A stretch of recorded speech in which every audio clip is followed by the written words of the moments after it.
Hi everyone, this is Mindy Eggen and welcome to my channel. I know it has been a while since I have done a video, but I wanted to come on here and show you this brand new collection from Spellbinders. This collection is from Yana Smakula and it is gorgeous. So some of the products that I received is this beautiful Peony Celebration die set.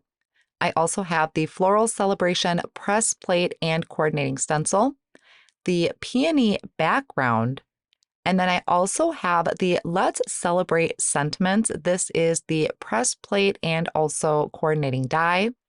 And while all of these are absolutely gorgeous, I decided I was going to be playing with the Floral Celebration press plate and stencil today. So I'm going to be starting with the press plate. I need to press my design so that I can layer the stencils over the top.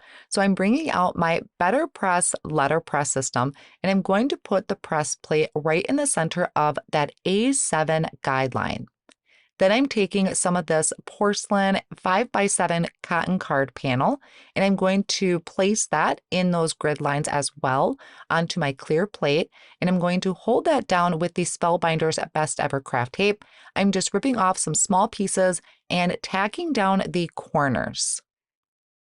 I'm not too concerned about any ripping that may or may not happen because I know my press plate is going to be smaller than the size of my cardstock. So once I have my cardstock held down in place, I am going to come in with the BetterPress ink, and this is in Cosmic Sky.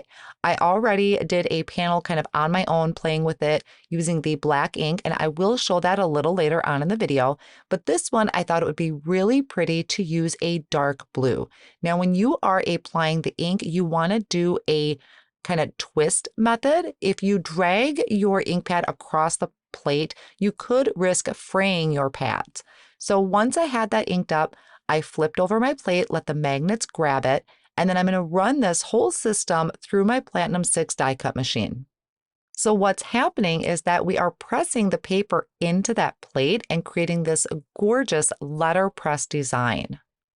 Since I had my letterpress system out and my die cut machine and inks, I decided to go ahead and do a sentiment. Now, there are some beautiful kind of single strip sentiments or some strip sentiments on here, but I really love having coordinating dies for my sentiments. So I decided that's what I was going to do. Again, I'm taking a piece of 5x7. This is actually an A7 cotton card panel in porcelain. Tacked that down onto my plate, and then I'm placing down the sentiment press plates. These are the ones that have a coordinating die. Again, I'm going to ink them up with the Cosmic Sky ink. So again, I'm just kind of doing a twist and turn method when I'm applying the ink. I'm going to take my plate and flip that over, and then again, run that through my die cut machine so that I can press all of those sentiments at once. And don't forget that if you don't want to do it with the ink and the BetterPress system, these plates also work with your glimmer machine. Now I can take the coordinating dies, I'm going to line them up over all of the sentiments, hold them down with the Best Ever Craft Tape, and then die cut these out. I'll actually only need one or two sentiments, so the ones that I'm not using today, I'm going to put right back into the packaging with this plate system so that they are ready for future cards. So again, I will hold these down and then run these through my die cut machine. While I was die cutting, I also went ahead and die cut out some extra layers from some plain cardstock because I do like to add a backing of cardstock behind any of my sentiments or even any of my die cuts. Now I can work on to ink blending my background. So here is my panel. You can see that the design is a little smaller than the panel that I used, which is great because then I can place that Best Ever Craft Tape at the top and bottom to hold it in place, and I'm not risking getting my tape on the actual design. The stencil that goes with this is a fantastic stencil. It has these registration marks to line up around your cardstock, but I also found them really easy to just line up over the image. They are numbered, so 1 through, I believe there's 6 layers to the stencil, and it is not a layering stencil. These are really just a quick way to color your image, which I think these are fantastic. These types of stencils are great for beginners. So if you are not a fan of coloring, but you love a colored image, this is a great place to start. So I place that over my image. This is the first layer of the stencil, held that down with my tape, and then I'm going to come in with marine ink. So this is a really light blue, and I'm just very, very lightly going over those open areas of the stencil. So at first I thought I would do more of a monochromatic look, but I could not help myself by bringing in a little bit of violet and adding this to one side of the flowers. And this is going to give it kind of that purple transitioning into blue, which I absolutely love this type of color combination. I also found it really easy to do this technique using a mini blending tool. So here's a look at how that first stencil is looking. I'm going to bring in stencil number 2. This is going to fill in 2 different size flowers on here. There's some that are similar to the first one we did, and then there is another flower that is more of a star. I'm going to use the same color. This is sea foam, so this is more of a teal color, and I'm going to once again very light-handedly go over those open areas of the stencil. Then I'm going to come in with surf and darken those up just like I did on the other one. So really just on one side of the flower, I'm adding that darker color. Here's the reveal. I love those teals with that first set of colors that I used. And now our third layer of the stencil is going to fill in another flower that is on this background. For this, I'm going to be using butter, which is a very, I guess I would say, pale yellow.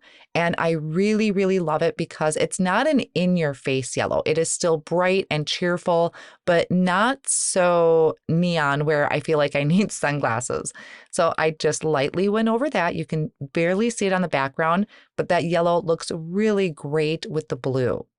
Now the next layer of the stencil is going to be filling in some leaves. With the leaves, there are actually, I think, about 3 layers of stencils for leaves, and I had a lot of fun changing up my greens. This one is celery. Then I'm going to come in, same layer of the stencil, using Perfection. And I started kind of in the center of the flower and blended out so that the darkest area of the leaves is going to be more towards the flower. So this one is kind of two-toned. The next layer of the greenery, I'm going to change up my colors. I actually just brought Perfection back in. So I started out darker on these. And then I'm going to kind of step that up a little bit by bringing in a blue. So this one is going to be Cadet, and it's going to darken up that green. So if you are looking through your inks and you find that you just don't have the right shade of green in this particular case, if you have some blues, use that, and that is going to give you a darker shade of green. So it really kind of stretches the use of your ink pads. Now I have the last layer of the stencil to finish off my greenery. This one I brought in Spring. Now you're going to notice that some of these stencils may not fill it in completely, and that is the design of the stencil. It's supposed to be kind of whimsical and playful. They're not supposed to be completely filled in. So for this last layer, I also added that Aegean to bring in a little bit more color, and that's going to finish off my entire background. And I love the shades of this. Now, I did mention earlier that I had another panel I did off screen. This one you can see is quite opposite. It has some bright pinks and bright purples. Both are very beautiful. To start putting my cards together, I am going to be using the Essential Arches from Spellbinders. I picked out, I think this is the 3rd largest arch. It's going to cover a pretty good size of an A2 size card front, and I die cut that same arch from both panels, so both my pinks and my blues and purples. Then, as I mentioned earlier, I do like to die cut multiples of things. So here for my sentiments, I die cut out another set just out of plain white cardstock. I'm going to use my liquid glue that I have in a fine tip bottle to layer those together. And you'll notice off on the side that I do also have some extra arches panels. I'm also going to be layering those together as well. Now you can just add multiple die cut pieces to create your dimension, or you can use some foam tape or foam squares. Here to layer my arch piece together, I'm adding tape runner. And then I'm going to take that plain arch piece, and what I did was kind of stand them both straight up so they were flush at the bottom on my tabletop, and then I could kind of guide them together, and they lined up real nicely that way. I am also going to take some foam tape and add it to the back of both of my arch panels and also my sentiments. I have some card panels ready to go. These are just white cardstock cut to 4 1/4 by 5 1/2. And I just want to be real careful and make sure that my margins are even on each side. There isn't a lot of margin there, so I really want to make sure that they're even. Then I also have that foam tape behind my sentiments. Remove the backing, and I can add my sentiment to the front of my panel. So both of these cards I created very similar. I really like having that extra foam tape behind the sentiments because I think it helps separate the sentiment from the background just a little bit, since I did use white cardstock for both of them. I could definitely have embellished these with maybe some jewels or sparkles, but I really felt that these were finished to me. I didn't want to add too much more detail to them. I felt I didn't want to get too busy with the card fronts. I love both of them. I would love to know which one is your favorite. Do you like the bright pinks or do you like the blue and purples? I'm hoping to get a chance very soon to play with the rest of the products that I have, but in the meantime, I will have all of these supplies used in today's video linked down below in my video description and over on my blog. I want to thank you so much for joining me today, and I'll see you again real soon.